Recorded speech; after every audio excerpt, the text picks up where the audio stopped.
लोग चुनाव लड़ रहे हैं। हम अगर लड़ रहे हैं संविधान को बचाने के लिए लड़ रहे हैं, हम अगर लड़ रहे हैं जालिम के जुल्म को रोकने के लिए लड़ रहे हैं, हम अगर लड़ रहे हैं अपनी शरीयत को बचाने के लिए लड़ रहे हैं, हम अगर लड़ रहे हैं संविधान को बचाने के लिए लड़ रहे हैं, हम अगर लड़ रहे हैं अपने मस्जिद, अपने मदारिस, अपने औकाफ को बचाने के लिए लड़ रहे हैं। लेकिन दीगर पार्टियों का देखिए, कोई बिरादरी के नाम पर वोट मांगता है, कोई दाढ़ी के नाम पर वोट मांगता है, कोई टोपी के नाम पर वोट मांगता है। लेकिन अल्हम्दुलिल्लाह सुम्मा अल्हम्दुलिल्लाह हम लोग इस मुल्क का संविधान बचाने के लिए वोट मांग रहे हैं। और याद रखिएगा, अगर इन लोगों को संविधान से मोहब्बत होती तो कान खोल करके सुन लेना चाहिए उन समाजवादी वालों को, उन गोया बसपा वालों को और गोया दीगर तमाम पार्टी वालों को। अगर तुम्हें संविधान से मोहब्बत होती तो तलाक सलासा का बिल तुम्हारे सामने पास हुआ, तुम अगर चाहते तो वह बिल कभी पास ना होता।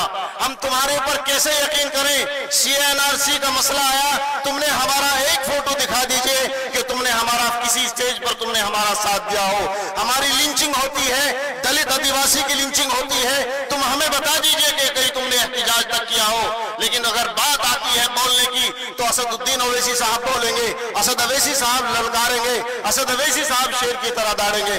आखिर में और अपनी बात को खत्म कर रहा हूं, मुख्तसर करके बताऊं कि लोग ये समझते हैं कि असदुद्दीन ओवैसी साहब पर इल्जाम तराशी करते हैं कि ओवैसी साहब सिर्फ मुसलमानों के लीडर हैं।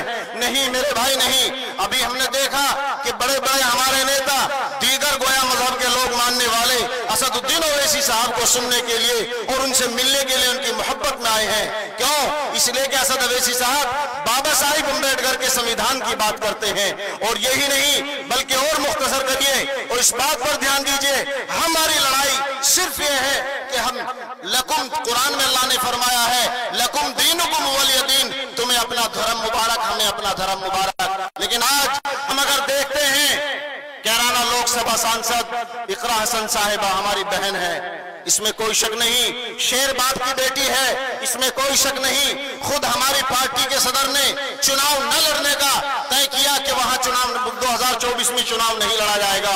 हमने अपने गोया पार्टी के लोगों को कहा शामली के अंदर, कैराने के अंदर, कि आप लोग समाजवादी को कैंडिडेट को इकरा हसन साहिबा को अपना कैंडिडेट मानिए और उनको वोट दीजिए। लेकिन क्या हमने इसीलिए वोट दिया था उन लोगों को कि वो तुम जाकर के मंदिरों के अंदर पूजा पाठ कीजिए, तुम जाकर के गोया दीगरों का गैरों के मजहबों के सामने अपने आप को सरखम कीजिए? नहीं मेरे भाई, यही नहीं, गौर से सुनने की बात है। अभी जो हमारे समाजवादी के स्थानीय नेता हैं जिनकी गोया पुत्र वधू चुनाव लड़ रही हैं, क्या उन्होंने मंदिर के अंदर पूजा पाठ नहीं की थी मुजफ्फरनगर के अंदर? नहीं चाहिए हमें ऐसा नेता और नहीं चाहिए हमें ऐसा कायद।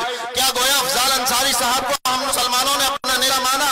क्या उन्होंने, उनकी वाइफ ने मंदिर के अंदर पूजा पाठ नहीं की?